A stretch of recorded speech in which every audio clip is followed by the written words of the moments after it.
Bu bizim ordunun canavarlarıdır. Sağda Başkentdən Qasımov, Vəliyev Eliyar, Cəbrayılov Sübhan, Qutlasov, Camalov, Camal, İsmailov Camal, Nəvai, Başkentdən də Allah verdi.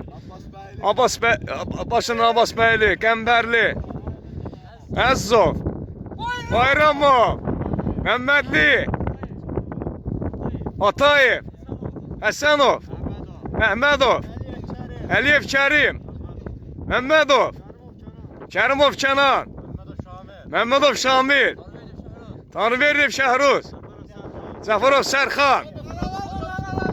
Allahu Ekber!